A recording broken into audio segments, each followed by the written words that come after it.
terceiro tipo e último, então, o método sensorial descritivo, tá? Nós vamos lá. Fui pegando também partes do livro e tudo mais, né? Para explicar para vocês sobre esse método aí.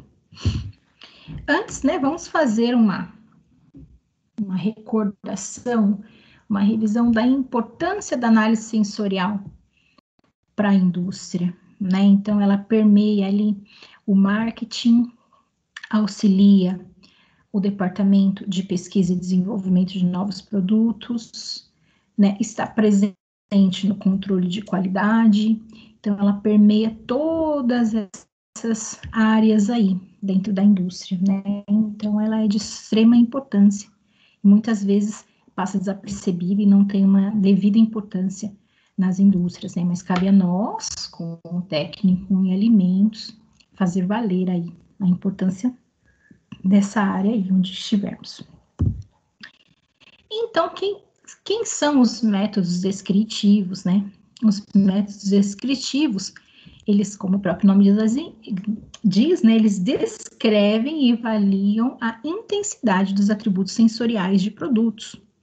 Assim, pode-se dizer que tais métodos possuem dois aspectos: o aspecto qualitativo e o aspecto quantitativo. Como assim? Quando a gente vai descrever, eu posso descrever do aspecto qualitativo e quantitativo. Vou dar exemplos. Eu posso descrever uma pessoa usando aspectos qualitativos. Então, eu falo, ela é loira, ela tem o cabelo até o ombro, né? Ela tem uma altura mediana. Eu posso descrever assim, está com o corpo com peso acima da média. Percebe que eu estou usando atributos, mas não estou usando quantificadores. Agora eu posso falar, né? Ela tem um cabelo de comprimento de tantos centímetros, ela tem tantos quilos, ela tem tanto de altura. Percebe? Quando eu faço isso, eu também estou descrevendo a pessoa, mas estou usando quantificadores. Com qual eu ainda posso falar, ela é uma pessoa simpática, ela é uma pessoa trabalhadora, ela é uma pessoa alegre, entende? Então, tem o aspecto dos atributos e tem os quantificadores. Então, no descritivo tem esses dois também. Bom, quando eu falo em aspecto qualitativo, nessa primeira parte aí, ele diz respeito à descrição do produto avaliado. Em qualquer método de análise descritiva, né, a primeira etapa é o desenvolvimento dos descritores, que nós vamos ver isso na próxima aula, como desenvolver esses descritores, né? Que vão ser aqueles que, como o próprio nome diz, descrevem os produtos avaliados. Então, esses descritores juntos que vão definir o perfil sensorial do produto que está sendo avaliado, tá bem? Quando eu falo, então, qualitativo, eu tenho esses descritores, essas palavras que descrevem o produto em questão. Aspectos dos atributos sensoriais julgados numa análise descritiva são, né, com exemplos aí do que são descritos. Quando eu falo em aparência, eu vou estar falando em cor, aí dentro da cor, tonalidade, uniformidade, pureza, né? Então, quando eu falo em textura visual, estou falando em brilhante, liso, grosseiro, tamanho e forma, dimensões e geometria, fibroso, granuloso, interações entre pedaços ou partículas, se é aglomerado, se é soltinho. Quando eu falo em aroma, né, lembra que eu falei que estão juntos, na verdade, né, o sabor e o aroma ali são coisas que se complementam, né, mas eu tenho as sensações olfatórias, vanila, que seria de baunilha, frutoso, floral, sensações nasais, pungente, né, o que seria esse pungente que a gente fala, né, seria algo muito irritante, a gente pode dizer assim, sabe, um cheiro muito forte, sabe, um perfume muito doce, por exemplo, né, seria algo pungente, Sabor. Então, aí a gente tem também vanila, frutoso, floral, o gosto, doce, amargo, ácido, salgado, sensações bucais, quente, frio, adstringente, lembra que eu falei que o adstringente seria o gosto da banana verde, né? Aquele gosto de marrento do caqui, né? O gosto metálico, né? São todos descritores que a gente utiliza. Então, algumas sensações aí que eu coloquei, né, para ilustrar.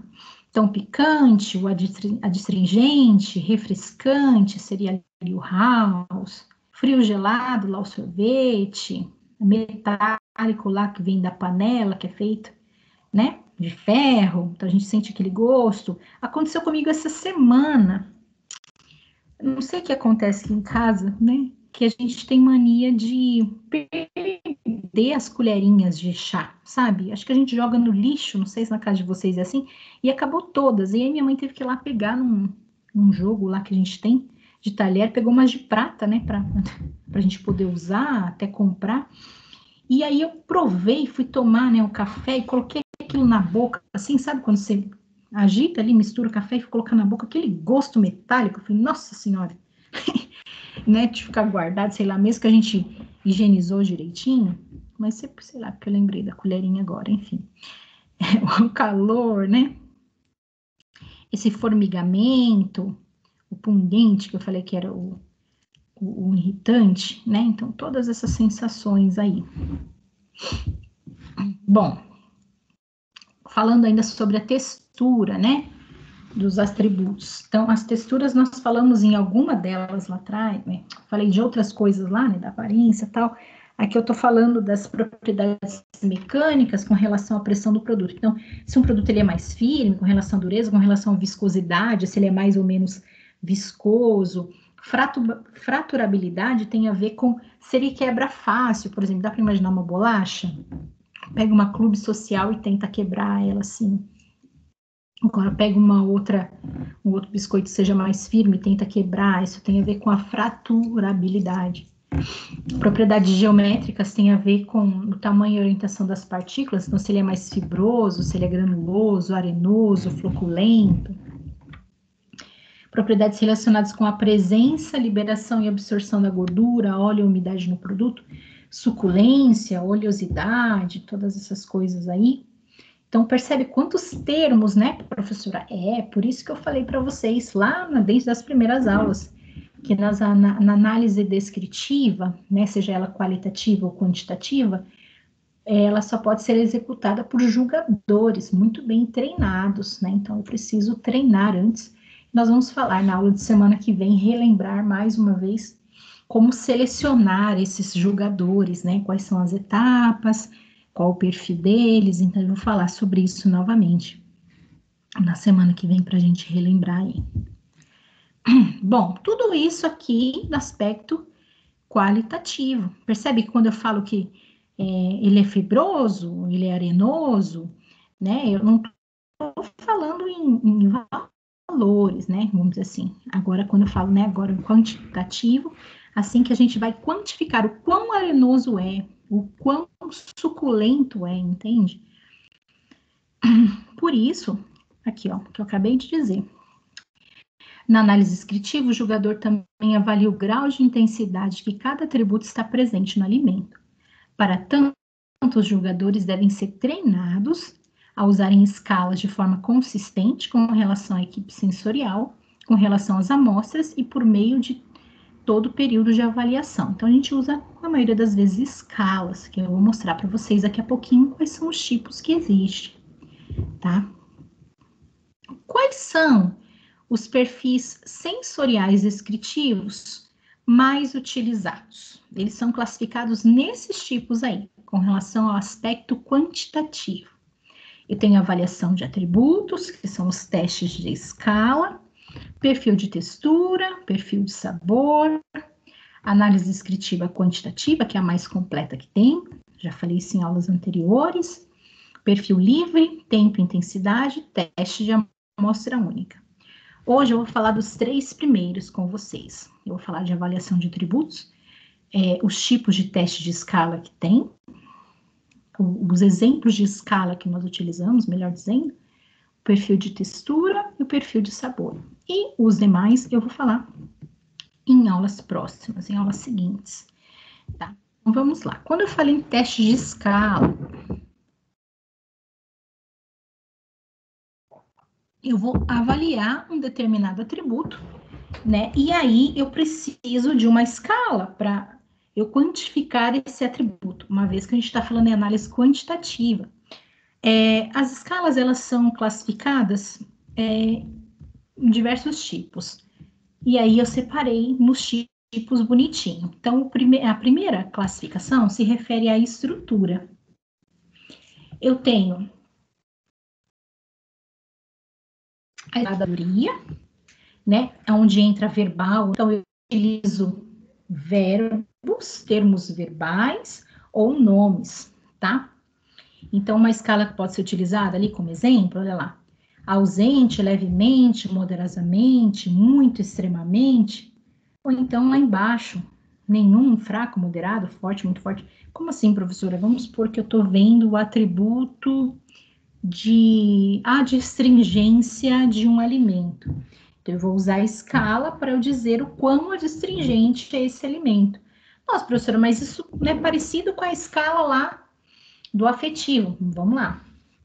O afetivo lá também eu tinha as escalas hedônicas, mas elas demonstravam uma outra coisa, né? Demonstravam o quanto que a pessoa gostava ou desgostava. Aqui, o julgador, ele não vai, a função dele não é dizer se ele prefere um alimento ao outro. A função dele é descrever. Não importa se está bom ou se está ruim. Se está bom, ele vai dizer que está bom. Se está ruim, ele vai dizer que está ruim.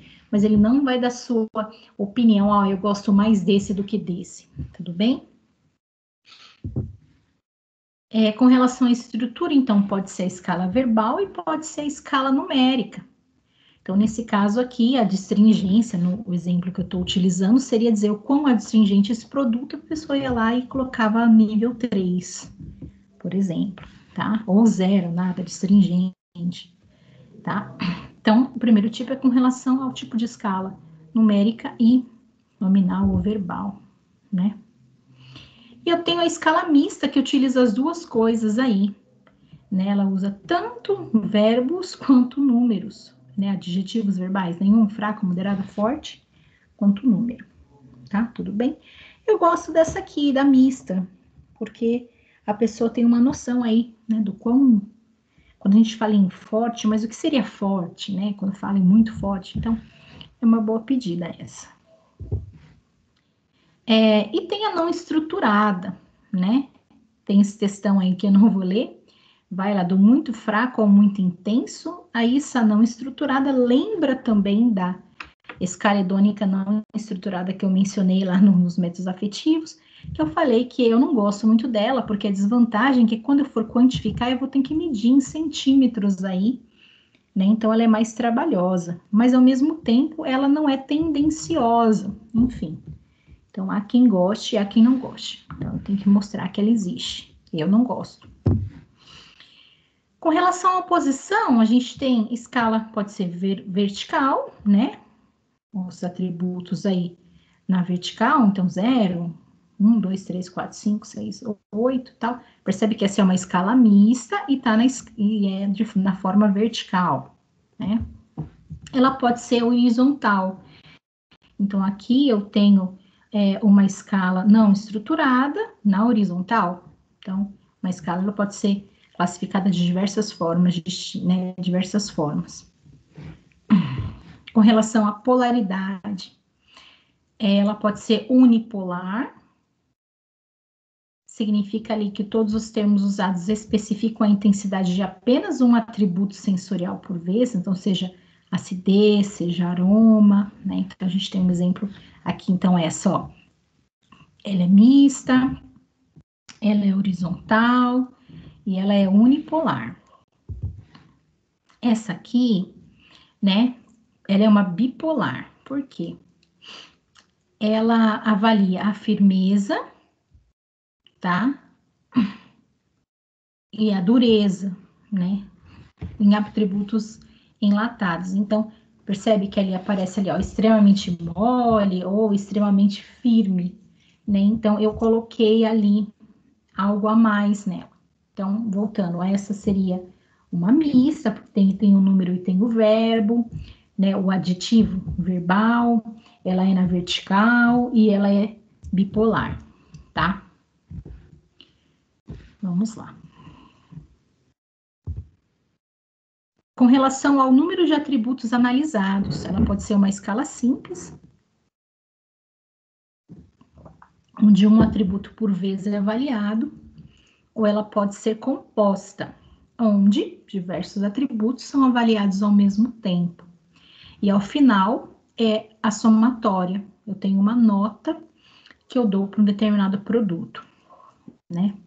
Quando eu falo em avaliação de vinho, né, os enólogos, eles costumam usar uma tabelinha como essa, tá? O total de pontos que pode ter um vinho é 19. E aí, de acordo com a classificação, né, um valor que cada julgador aí deu num atributo, aí a gente classifica os vinhos. Então, olha ali como tá ali.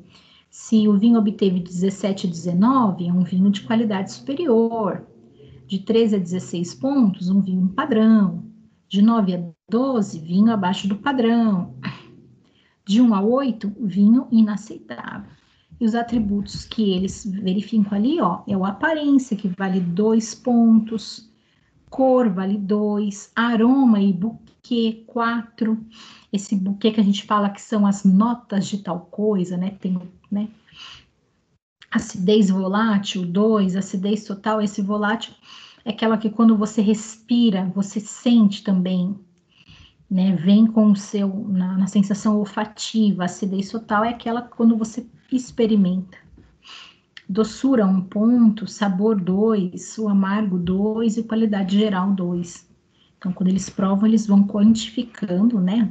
Então, pode ter no máximo 2 pontos, a pessoa pode dar 2 ou 1 ou 0, né? E aí, de acordo com a soma, a gente classifica os vinhos. Então, essa é uma escala composta. Percebe que aqui, como eu falei, é mais complexo, né? Análise e tudo mais. Como eu falei, aqui, voltando a dizer, pode ser que eu sou, né, um enólogo e eu gosto de vinho suave, mas eu tenho que provar um vinho seco. Então, não é só porque eu gosto do suave que eu vou dar uma nota ruim para o seco. Não, eu tenho que provar. E se o seco atender esses atributos aqui, eu vou quantificar ele com a nota que ele merece, entende? Tem esse caráter aqui, o afetivo, ele não faz parte, tá? Entende o que eu quero dizer? A pessoa tem que ser, tem que ser, não seria a palavra imparcial, seria, tá? Com relação às suas preferências, tá? Com relação ao tipo de avaliação, né? As escalas, elas são divididas em intensidade, né?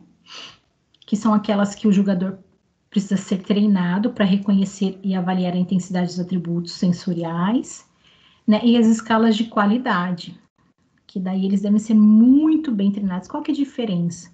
Né? Geralmente as escalas de qualidade são aquelas onde, como eu falei, específico. Então, tem o mestre cervejeiro, tem lá o enólogo, tem a pessoa que trabalha lá agora, não falando em alimentos, mas com os perfumes, entende?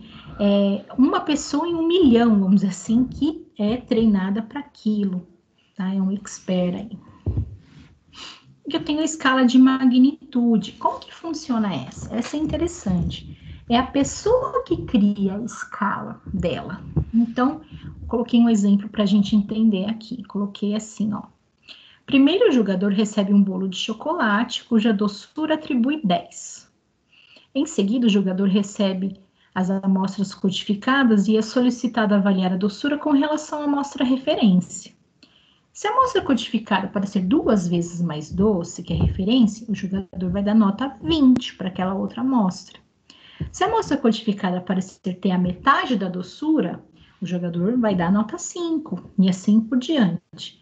Nesse caso, na escala de magnitude, o jogador é livre para construir a própria escala, mas ele tem que, através de número, numericamente, não importa a forma que ele criou lá, quantificar as amostras provadas, tudo bem? E aí, eu coloquei, né, ali são os tipos de escalas que eu falei, né, que existe para... Nossa, professora, é muito detalhista. Sim, é bem detalhista, bem específico, tá? E agora eu vou falar um pouquinho sobre perfil de sabor e de textura, né? O perfil de sabor, ele é utilizado, né, como eu coloquei ali, primeiro o aroma volátil, que seria o odor, né, que eu falei, primeiro quando a gente vai provar um alimento, né, do ponto de vista sensorial, né, primeiro a gente vê o odor dele, né, não fala o cheiro, né, primeiro a gente sente o odor, para depois o sabor, né, que daí vira um misto, tal, do saboroma que eu falei, né. Então, no caso do aroma volátil, né, o odor, é a impressão de uma forma geral do aroma, avaliando o impacto deste. Então, no quanto que o aroma impacta no sabor, né? Ou enquanto o odor impacta, né? Tem coisas que é bem cheiroso, a gente vai provar, não é tão gostoso assim, mas impacta, né? Quando a gente coloca umas gotinhas de baunilha em alguma coisa, né? A baunilha contribui mais com o cheiro do que com o gosto propriamente, não é? Para a gente, vamos lá, eu vou mascarar, faço alguma coisa que tem muito ovo, vou lá, coloco umas gotinhas de baunilha para mascarar o cheirão de ovo, não é assim que a gente faz, né? Discriminação dos fatores perceptíveis, falando ali. 2, sabor. Impressão de uma forma geral do aroma, avaliando o impacto deste. Discriminação dos fatores perceptíveis, intensidade de cada fator e ordem na qual os fatores são percebidos. Todas essas coisas são analisadas quando se faz o perfil de sabor, tá? E ainda verifica o sabor residual. Sabe quando alguma coisa é amargo e a gente sente o amargor lá no fundo? Então fala assim, tem um sabor, principalmente a gente percebe esse residual, né? Quando a gente consome algum alimento que tem adoçante, não é? Tá gostoso, mas fica aquele na boca, aquela coisa lá. Às vezes, quando a gente come um alimento que tem muito conservante também, a gente comeu, tá? No final fica aquele residual. Então, tudo isso é analisado quando se faz o perfil de sabor. Nós vamos falar mais sobre ele mais para frente, só tô dando um apanhado geral aqui, tá? Não se preocupe. Aqui o exemplo de uma análise descritiva de um refrigerante de limão. Olha como que é minucioso o negócio. Mas mesmo assim, coloquei esse exemplo, a gente vai falar sobre isso em outro momento, tá? Mas o exemplo é o seguinte, olha lá. Primeiro, a pessoa tem que registrar o impacto do aroma e fatores perceptíveis. Então, o primeiro impacto que predomina é o aroma da casca do limão, característico do siciliano, com leves notas de laranja que resulta no aroma adocicado posterior. Então, esse é o primeiro impacto, quando a gente vai provar um refrigerante de limão, por um jogador treinado. Depois, ordem de sensações na boca. 1, sensação de frescor. Depois, 2, sensação do gosto doce acentuado. Depois, 3, sensação de borbulhamento agradável. Depois, 4, gosto ácido, mascarado inicialmente pelo gosto muito doce. Então, percebe que todas essas análises têm que ser registradas. 3, o sabor residual. Nota anestesiante, gosto levemente amargo com doce predominante, leve sensação de adstringência. E a impressão global do refrigerante. Refrigerante com sabor de limão típico, harmônico, bem equilibrado. Apenas o doce está destoando no equilíbrio, mas está agradável. Então, nossa, professora, como é complicado isso? Não é complicado, mas ele é mais, como eu disse, elaborado, né? Então, como eu falei, os outros 2 testes, tudo bem, você utiliza pessoas não treinadas, tal, mas aqui percebe que a pessoa, ela tem que saber falar sobre aquilo que ela está provando, né? Descrever o alimento como um todo, tá? Então, é algo mais específico. Isso é importante, professora? É super importante, né? Para a gente fazer a descrição dos produtos. Críticas ao método de perfil de sabor. Por esse método, a equipe de jogadores é composta por um número muito pequeno de indivíduos. Geralmente, nós vamos ver, são de 8 a 12. O treinamento dos jogadores é muito longo, portanto, o método é muito dispendioso. Claro, quanto mais específico algo, né, mais trabalhoso é. O líder da equipe ou jogadores de personalidade forte pode influir demasiadamente sobre os resultados obtidos. A gente vai ter uma equipe, nessa equipe tem um líder, ele pode influenciar. E o método do perfil de sabor não aplica análise estatística aos resultados obtidos. Para quem gosta de análise estatística, né, que sabe que é importante, não gosta muito desse método, mas ele é utilizado, ele traz grandes descritores, né? Bom, vamos lá. Perfil de textura, eu trouxe aqui só um quadrinho para a gente ver. Então, quando a pessoa vai provar, inicialmente, né, a percepção na primeira mordida, ela vai ver a percepção mecânica, então, com relação à dureza, viscosidade, fraturabilidade, depois as geométricas, né? Como eu falei da floculose, se é floco, se é grânulos, como é que é essa geometria. Depois, com relação à mastigação, conforme ela vai mastigando, ela vai ter também as sensações mecânicas, então vem ali gomosidade, né, se formou gruminhos, a masticabilidade, a adesividade, se é que ela sabe que cola no céu da boca, né, e as geométricas também são analisadas aí. E depois o resíduo durante a mastigação, quais foram as mudanças que foram ocorrendo no alimento, né? A velocidade de quebra das partículas do produto, aquele que foi se dissolvendo lentamente ou não, ou virou uma passaroca dentro da boca, né? Tipo de quebra ou rompimento, como que aconteceu? Absorção de umidade da onde? Da saliva, como que aconteceu isso aí? A sensação na boca.